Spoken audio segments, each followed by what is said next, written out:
Balimao ani nyokuma très urgent. En balmacha nous togo nabe kaso la aywa. Kaka vibe danger la de. Aka bana be ka wula la kaso ko nana ne rani mo chama kuma na u kashira malion ayen témoigner.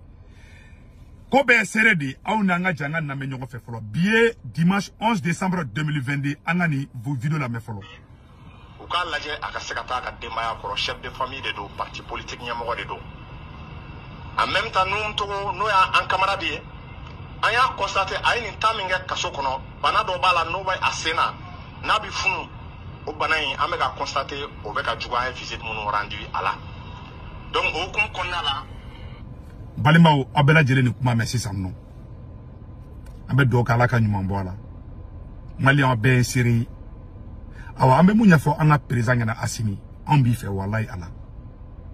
beba do segu tungara ba asimi fe beba do alni segu tungara chien fo asimi ngena aba fe ni be fen ba afana ni mai ni ni keni kai président simi on ma fo ngiga wuli kata fo jiju ngena ko he ay nu to ko bla mo figina de ay ni mamu fle nu be ka ngani nsadigo ube ka ngani nye mu ira mu ye kana kele chiambulu kana il leader be humilié awe ibe kamne yanaka ibe kamne maître Tapo que ministre de la justice de maître Tapo ye mamu taku bla bamako kono ka ese ku bla M5 na ayo kureta ke au kunga ni procureur nous changer amena mais au moins ke bia kololo be ka bianka depuis kureta daminane de folo be ka ni kumani fo camarade chama ne kela wakati u beklara ka tiendia président Assimi ne nous to ko ka ni kabora la fereke rapidement ika ni procureur ni mamu be ka ni baranke u mite iku boba mako kono anyo doro ni ngini fe amma fo Assimi ka wuli ko non président bena abena na sagona justice mogodi ni mamu be wote Assimi fe uti ika la fasa bako fe te mali de nyuma fe mali sisi kan mamu madame na mandro ne be munu mani abu don abu toko do abu jamu don me wa mite mo ka lafia président Assimi on be ka ede deme eni France be kelela eni union européenne be kelela lebu mun da France ka che ya ke ya be lebu ye karafi lebu ka kulushi du bloki bola ka langolo photo ta lebu mun do ka karafi ma do ka nini jugu I jugu chera fen kelem bi bo o yere ka kilele ni ka barakadi I fani ba do usoro ni I kanu ba fana ka do nolu ka baraka soro hali bom atomique te sila président Assimi amba do be mali fe mais I kanu ba tonye lembe bi ni aya nga président chama be bi abe boni yorodla ni aya Afrique révolution chama te tanya abe boni yorodla hake murubo keta ka milition nye mo tonye ala bardo mais murubo keta ku me mali fe beba me manife ma bina hakede do meka cheni fina chakoroba ni musoroba ye fini mbula ku wala ka danga do ka muribo keta danga aminele yo do mi do la musa trama do mali président kudeta kunda kon amado ali ya Assimi musa Traoré klingli do na yede ali magaka yo do ay tellement ou kunte milition fait mais muribo keta seko kunte mais aka attention mataka ambe ki attention de blante fait hake ka bulika fanga ko I kanu bago de tonyele be ake alakama ikani mau bobo mako kono mau ka lafia et les présidents et le chef suprême de l'armée et le chef suprême de la justice mais ni mau bobo mako kono mako ka lafia président Assimi c'est da obe ki belen obe fe kana kama et le belu be ka bokoto be la front be ka créer mais mamu be ka révolution ke olu be ka libu na sara kaso la président Assimi ça va être très grave de ni koya soro ala kana ke mado sara o toko tieno la buwe sara foraka yo bankate ta foraka kof ko sama dobe ko négligence dobe abe moko ka fanga bi ode président chama bi awani Afrique révolution chama tetania ni oroni ni woni dobe be jola dro tun dobe be jola dro ita soro isiri fo bobo tunna on te fait qui ye kunu ye héros katla ki bine on te fait quoi ikada on yetro katla ka fina tuguni ibe fanga min kuna ni aye bi ibe fanga min kuna c'est grâce aux hommes du changement les forces du changement avec l'esprit M5 RFP ay barakeni klele ya ne mamuso la modeli ne mamuso ko ne mako jerantike fenfe ni be fe ka ne mamuso ne mona mamuso ni mogere bulu ne mogere ne mamuso nasigi ko ni be fe haramadia la ikana bi ikana libu ibse ka segen to ko tiombe de ka menite fe ka ke yeko fly fondamentalement be ikli kadamadia ko iba kli e ma ne be kuma à tête ou à aux yeux ouverts je ne be kuma kun korotali parce que mbado nganinge kai mbado al ninge chief Assimi ngana c'est pour son bien, c'est pas pour autre chose. Wallahi aike mo la dru fa ka baraka nuli aka mo mu ya ku mabogana Assimi mo to ene ga fanga trop e ga fanga nani biche mo mi libura wallahi ma ke régime sila ou be ku profiter ka fanga fe ka adama de tonye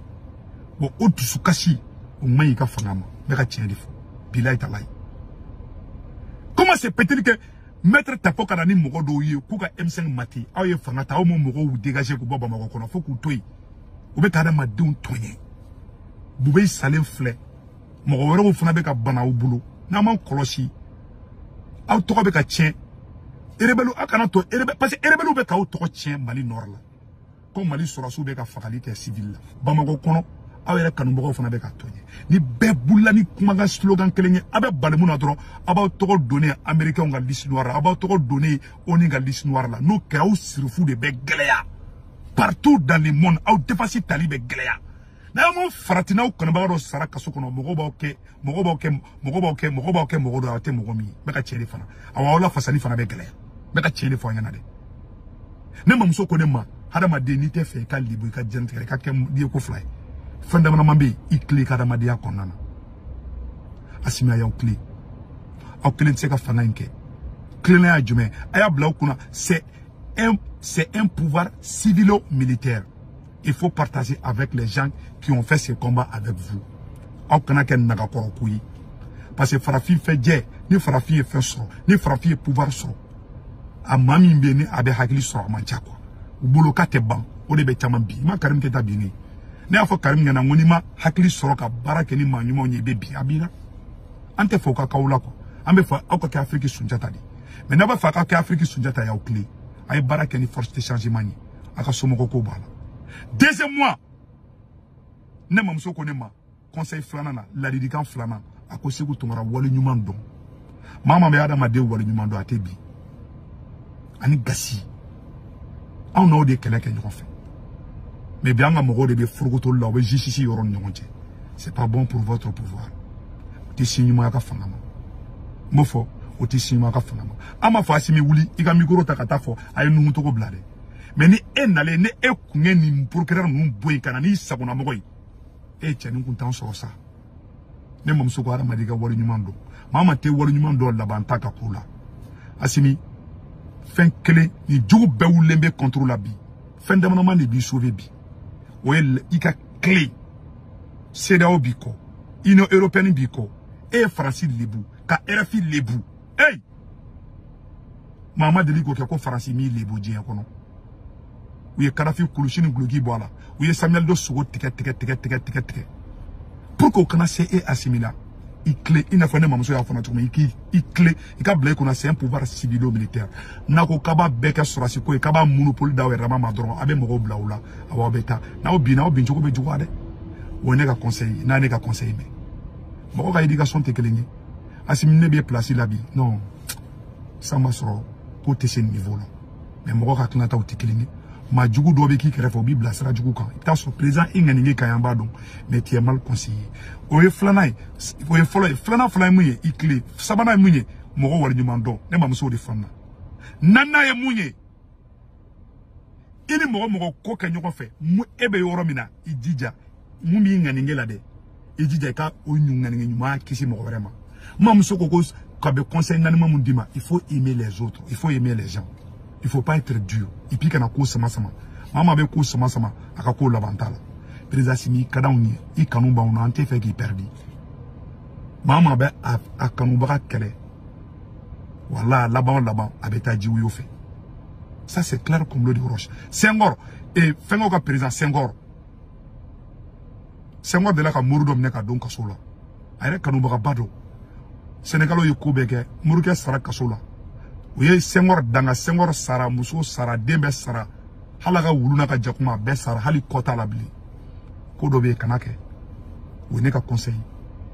awa nuntuko be bo alna flash na usrasu flash ni nuntuko ba fo pian awa mba partager wala billahi alna filane se gutungara ba fo kuma te nuntuko ka ko inkona ka dum billahi menete ndado ala